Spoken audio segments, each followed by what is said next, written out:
비가치축의 연습 문제 4번부터 같이 보겠습니다. 여기서부터는 이제 타당성 분석 문제입니다. 지난 시간에는 최유효 이용 문제 풀어봤고, 이제부터 타당성 분석 문제 한번 풀어보도록 하겠습니다. 같이. 4번부터. 일단, 문제부터. 우와, 이거 뭐야. 뭐야? 팔이야? 볼이야? 문제부터 같이 볼게요. 연습 문제 4번. 뭐 사채업자가 있대요. 그래서 쭉 해서 일반 상업 지역의 개발에 부동산을 찾던 중에 적정한 물건을 발견했다. 그래서 제시된 자료를 활용해서 개발 계획이 타당한지 여부를 결정하시오. 기준 시점 25년 9월 1일인 거 체크를 하고요. 자료 제목부터 한번 쭉 보겠습니다. 일단 개발 계획에서 쭉 나와 있고, 대상 부동산의 개황 나와 있고요. 자료 3번에 신축 계획, 개발할 거라고 했으니까. 그 다음에 자료 4에 임대 수입 관련 자료가 나와 있고요. 자료 5에 할인율 및 기타 해서 이제 율들 쭉 나와 있습니다. 그럼 일단, 여기서 NPV법 토지 그거는 모른다라고 가정했을 때 이 자료 제목들이랑 문제들을 봤을 때 어떠한 유형인지를 판단을 해주셔야 되는데, 일단 개발이 나왔어요. 뭘 개발을 하겠다, 신축도 하고 새로 하겠다라고 했기 때문에 개발이 들어가는 유형이니까 일단은 토지 체유 유형 아닐 거고, 그러면 토지 체육이 아니래. 반대로 이제 개발이 들어가는 거를 해야 되니까 토지들의 유형일 거고, 반대로 말했어요. 그 다음에 이제 개발 계획이 타당한지 여부를 검토를 하라고 했고, 자료 제목들을 봤을 때 여러 가지 대안이 나오고 그런 거 없이 하나밖에 없었습니다. 그러면 대안은 하나고 개발을 하는 건 뭐밖에 없어요? 4개 중에서 개발을 하면은 토지 유형이고, 그 중에서 이제 개발안이 하나밖에 없으니까 그럼 뭐 남아요? 4개 중에? 토지 타당성 분석밖에 안 남죠? 그러면 이제 토지 타당성 분석이구나 라는 걸 여기서 눈치를 채셨어야 되고, 요 NPV 토지 이런 게 없더라도 자료 제목이랑 그 다음에 문제를 보고 아셨어야 됐고, 그러면 이게 토지 타당성 분석의 유형이겠구나 라고 한다라면, 그러면 개발의 수입에 관련된 것과 개발의 비용에 관련된 게 있을 거기 때문에 걔네들을 이제 분석하는 쟁점으로 가서 자료를 좀 분석을 해봐야겠죠. 그래서 일단 기타 사항에 뭐가 있는지 일단 좀 보겠습니다. 그래서 여기에 할인율 및 기타 해서 이런 대부 비율 이런 것들이 있고, 자기 자본 수익률 있고, 그 다음에 일단 임대를 하겠다라는 게 확인이 됐고, 그리고 5년 보유하고 가치는 10% 하락, 가치 변화율이 지금 델타가 나와 있고, 그 다음에 뒤에 가서 보시면 직접환원법에 의해서 수익환원법을 하겠다라고 나와 있습니다. 그럼 보유기간 있고 직접환원법을 할 수 있는 건 뭐밖에 없어요? 환원율에서? 에루드밖에 없죠. 그래서 뭔가 이제 수익을 환원을 하게 되면 에루드로 하겠구나. 그럼 에루드로 할 거고, 자료들이 지금 여기 나와 있으니까 에루드 환원 여기다 결정해놓고 나머지 보겠습니다. 그러면 LTV 60%, 그러면 이제 지분 비율은 몇 프로인 거예요? 40인 거죠? 그러면 이제 0.4에다가 자기 자본 수익률 15%니까 여기다 0.15 갈 거고, 그 다음에 0.6에다가는 지금 보시면 이자율 10%에 만기 20년, 그 다음에 이자만 지급이니까 어떻게 돼요? 0.6 곱하기 저 괄호에 들어가는 건 에루드 산식인데 크게 저 안 쓸 거예요. 들릴 때까지. 뭐예요? 뭐 들어가야 돼요? 이자율 들어가야겠죠. 0.1. 그 다음에 원래는 여기 뭐 들어갔었어요? 에루드 산식 우리 외운 걸로는 MC-P 곱하기 SFF 들어갔었죠. 근데 여기 들어가면 돼요? 안 돼요? 안 돼요. 왜요?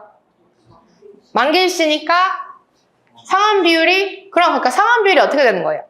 0인 거죠? 그러니까 뒤가 다 싹 없어지는 거겠죠? 그래서 여기에 괄호하고 뭐고 할 필요 없이 그냥 괄호하고 뭐 할 필요 없이 0.6에다가 그냥 이자율만 곱해주면 되는 거고, 그리고 뭐 나와야 돼요? 요거 플러스 마이너스 플러스 0.1 곱하기 SFF의 보유기간 몇 년? 5년. 그 다음에 여기에 몇 퍼센트로 하는 거예요? SFF. 15%로 해주면 되겠죠. 그럼 요게 환원율이 될 거고, 이제 임대 수익을 저걸로 환원을 해주면, 그게 이제 개발의 수입이 되는 거겠죠. 그러면 이제 앞으로 가서 다 찬찬히 한번 봐보겠습니다. 자료 1번부터.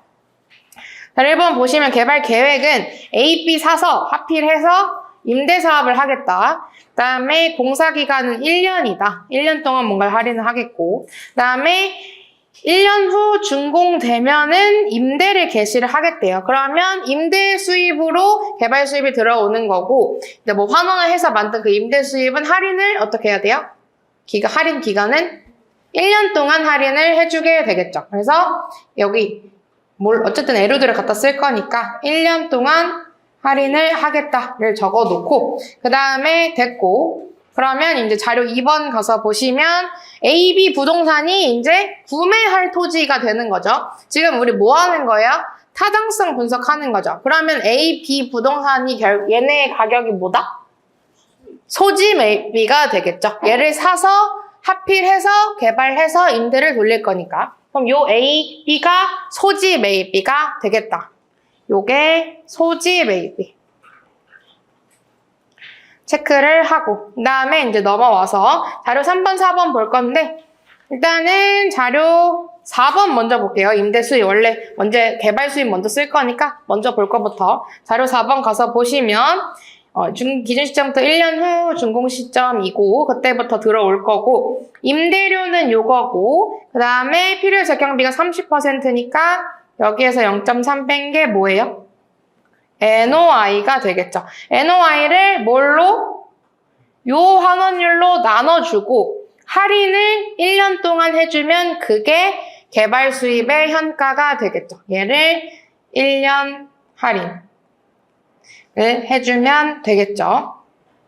그 다음에 이제 수입 봤으니까 개발 비용에 관련된 거. 일단 개발 비용에 하나는 소지 매입비 있었습니다. 소지 매입비는 있고, 그 다음에 이제 건물 신축 계획 가서 보시면 뭐 이렇게 지을 건데, 그래서 1년 동안 공사할 거고, 공사비는 단가 50만 원, 면적은 연면적 건물이니까. 그 다음에 이거는 이제는 기간을 조금 체크를 해줘야겠죠. 기준 시점이 이제 여기에 있을 거고, 1년 후에 이제 준공이니까 여기에 이제 준공이 와 있을 거고, 요게 1년인데, 보시면 이때 이제 임대 수입은 들어올 거고, 전체가 들어올 거고, 그 다음에 이제 공사비를 가서 보시면, 지금 50만원 건축 공사비는 착공시, 기준 시점을 착공한다라고 했으니까, 여기 20, 그 다음에 준공시 80이라고 돼 있죠. 색깔 좀 바꿔서 할게요. 여기가 공사비, 그 다음에 공사비 80%는 여기에 들어갈 거고, 그 다음에 적정 이윤, 건축공사비 20%인데 언제? 준공시. 그래서 이윤은 여기에 100%가 들어오는 거고, 그 다음에 부대 비용, 건축공사비 10%인데 건축공사비 지불시기랑 동일하대요. 그럼 이거는 그냥 건축공사비 현가에다가 0.1을 해주면 된다라고 메모를 해두시면 되겠죠. 그래서 밑에 내려와서 보면 할인은 월 1%로 한다. 그래서 월 1%까지 체크를 해놓고 철거비는 건축비 포함이니까 그럼 이제 소지 매입비만 여기다 적어놓고 답안 작성 들어가면 되겠죠. 소지 매입비는 요거였는데 딱히 얘기가 없으니 착공 시점, 착공을 하려면 일단은 얘를 사야 되니까. 근데 지금 기준 시점이랑 착공 시점 똑같으니까 그냥 기준 시점에 소지 매입비 들어가는 걸로 해야겠죠. 그래서 이제 소지 매입비까지 100% 착공 때다라고 기준 시점이다라고 해놓으면 이제 모든 자료는 정리가 되었습니다. 그러면 과목차 잡고 답안 작성해 볼게요. 과목차는 사실 제일 많이 볼 페이지는 두 번째 페이지긴 한데 공간이 좀 안 나올 것 같으니까 요거 첫 번째 페이지 밑에다가 좀 적겠습니다. 그러면 일단 딱히 물음은 없으니까 우리가 잡을 거고 그래서 일단 첫 번째 간단하게 개요 잡아주시고 그 다음에 두 번째 가서 얘는 이제 타당성 분석이니까 일단은 개발 수입 대신에 용어는 인플로우라고 써줄 거고 그 다음에 여기 밑에다가 또 나오는 거는 여기 밑에 인플로우 밑에 자리 좀 비울게요. 그 다음 인플로우 나왔으니까 또 뭐 나와야 돼요?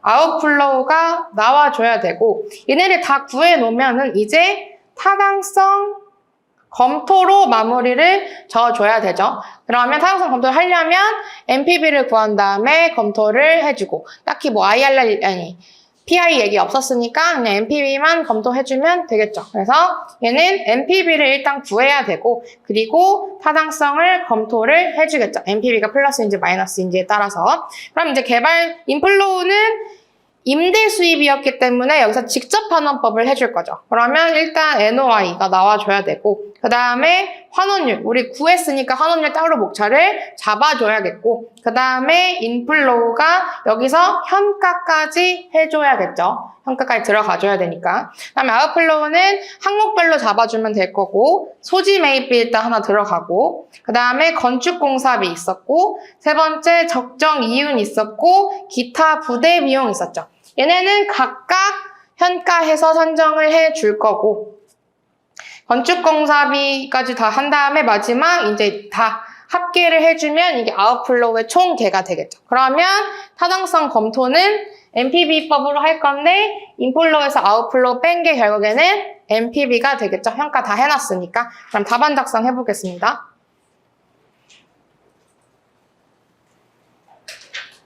보시면 일단 빨간색이네요. 문제 자, 제가 가리나요? 슉. 오. 문제 4번. 오. 4번. 해서 얘는 15점. 아니, 제가 아까 채점하면서 봤는데, 문제번호 안 쓰시는 분들 꽤 있었어요. 이거 문제번호 안 쓰면 안 돼요. 문제번호 쓰고, 배점 쓰고, 쭉 문제 푸셔야 됩니다. 안 그러면, 이거 문제를 다 섞어서 순서를 섞어서 푸는데, 몇 번이다 얘기를 안 해주면 채점을 할 수가 없어요. 물론 저는 채점할 때 찾아서 하겠지만 실제로 시험장 가서 이렇게 문제번호 없이 딱 답만 나와있다. 그러면 채점 안 하고 빵점 처리해도 할 말 없는 거예요. 그래서 문제번호 쓰고 배점 쓰고 시작하셔야 되는 겁니다. 그래서 이제 문제 4번 지금 15점이고 그래서 간단하게 이제 분석의 개요. 왜 분석의 개요라고 쓰느냐? 타당성 분석은 감정평가는 아닙니다. 평가사의 업무의 영역에는 있지만 감정평가는 아니에요, 엄연히. 그렇기 때문에 감정평가 개요라고 쓰지 않고 타당성 분석이니까 그럼 분석의 개요, 뭐 용역의 개요 이런 식으로 써주시면 됩니다. 아니면 그냥 개요 이렇게 쓰던지. 그래서 쓸 거고 그래서 갑의 개발안에 대한 타당성 검토를 NPV법에 의해 수행을 하겠다. 이렇게 적어 주시고 그래서 얘는 시점이 있었으니까 기준 시점은 25년 9월 1일이다. 적어주고 그 다음에 이제 본문으로 들어가면 되겠죠. 2번 우리 잡아놓은 거 따르면 일단 인플로우가 먼저 나와야 되죠. 그래서 인플로우 가서 보시면 직접 환원법으로 할 거였기 때문에 1번 NOI를 구해줘야 하고 그러면 실질 임대료가 지금 1693, 294니까 1693, 294, 000 그 다음에 30%니까 1-0.3 해주시면 이게 그냥 NOI가 될 거고 두 번째 NOI 구했으니까 환원율 구해줘야겠죠. 환원율은 우리 밑에 써놨던 산식 그대로 복붙해서 넣어주시면 됩니다. 그러면 0.4 곱하기 0.15 더하기 0.6 곱하기 0.1 더하기 0.1 곱하기 SFF의 5년 15% 그리고 이것도 그냥 이렇게 쓰시면 돼요. 답안 쓰실 때도 이것도 MC, PVF 그냥 다 복잡한 산식으로 적어주신 분은 있어요. 그냥 다 풀어진 산식. 그러면 시간 오래 걸리잖아요. 그냥 계산기 알아서 잘 치시고 답안 작성하실 때는 이렇게 쓰시면 됩니다. MC도 몇 년 몇 프로, PVA표도 몇 년 몇 프로 이렇게 쓰고 나만 잘 계산해서 값만 잘 넣어주시면 돼요. 괜히 이거 쓰다가 또 틀려요. 내가 계산기 친구랑 또 다를 수도 있고. 그러니까 그냥 짧게 이런 식으로 쓰고 답안 마지막에 숫자 낼 때만 계산한 값 잘 넣어주시면 돼요. 그 다음에 3번 환원율 구했으니까 이제 인플로우를 구해줘야겠죠. 그래서 NOI 나누기 R 한 거에 할인해줘야 되죠. 그래서 1년치 할인을 해줄 거라고 했고 할인율 1%니까 월 1%니까 1.01에 12승으로 할인을 해주시면 인플로우 값이 산정이 되겠죠. 됐고 세 번째 아웃플로우를 구해줘야 되고 아웃플로우의 첫 번째는 뭐예요? 일단은 그 공사의 단계대로 쭉 밟아가시면 되는데 그럼 제일 먼저 나오는 건 소지 매입비가 나오겠죠. 소지 매입비는 착공시 기준 시점에 100% 들어가니까 할인할 건 없고 그냥 명목 금액으로 들어가면 되겠죠. 소지 매입비. 소지 매입비는 1121000 더하기 170000000 하면 얼마다 나올 거고 두 번째는 건축공사비를 넣을 건데 얘는 건축공사비는 명목금액, 할인금액, 목차 나눠서 쓸 거예요. 왜 그러냐? 밑에 수급인 적정 이윤이 건축공사비의 20%인데 할인 기간은 달라요. 그러니까 명목금액이 한 번 필요한데 여기서 그냥 한 번에 쭉 써버리면 밑에 가서 명목금액을 또 후회해야 되기 때문에 한 번 명목금액 구해주고 자르고 그 다음에 현가에 이렇게 구해주고 밑에서 적정 이윤은 그냥 위에서 명목금액 구해놨으니까 거기에다가 그냥 20% 곱한 다음에 할인을 해주면 되겠죠. 그래서 건축공사비는 일단은 명목 건축비. 명목 건축비는 50만 원 단가에다가 연면적은 1400이었죠. 1400 하면은 명목 건축비 나올 거고 그래서 그러면 이제 현가액은 여기 구한 명목 건축비에다가 여기다 우리 타임라인 잡아놓은 게 20%는 기준 시점에 그럼 0.2는 할인할 게 없고 80%는 준공 시점이니까 1.01에 12승으로 할인한 게 들어가주면 되겠죠. 이게 건축공사비 한가액. 그 다음에 이제 적정 이윤. 적정 이윤은 위에서 명목금액 구해놨으니까 이 빈칸에다가 바로 20% 넣어주시면 되겠죠. 0.2 그리고 그 기간은 공사 준공 시에 100%였기 때문에 1.01 12승분의 1로 할인을 해주시게 될 거고 마지막으로 이제 부대 비용. 부대 비용은 어떻게 됐었어요? 얘는 건축공사비랑 똑같은 시기에 들어가니까 그냥 현가된 거에 10%라고 했었죠. 그럼 현가된 거 요 위에서 구했을 테니까 빈칸으로 납두고 0.1만 넣어 놓으시면 되겠죠. 그럼 이게 부대 비용까지 다 구한 거고 그러면 이제 5번 아웃플로우는 다 더한 게 되겠죠. 1번, 2번, 3번, 4번을 더한 거. 그러면 얼마다? 라고 나올 거고 마지막 이건 따로따로 구해놓기만 한 거고 결론 내려주셔야겠죠. 타당성 검토. 일단 NPV를 산정을 합니다. NPV는 2번에서 3번을 빼주시면 나올 거고 그러면 그 검토 결과는 NPV가 0보다 크면 타당한 거고 0보다 작으면 타당하지 않다라고 결론을 내려주시면 되겠죠. 여기까지 하면 문제 4번이었습니다.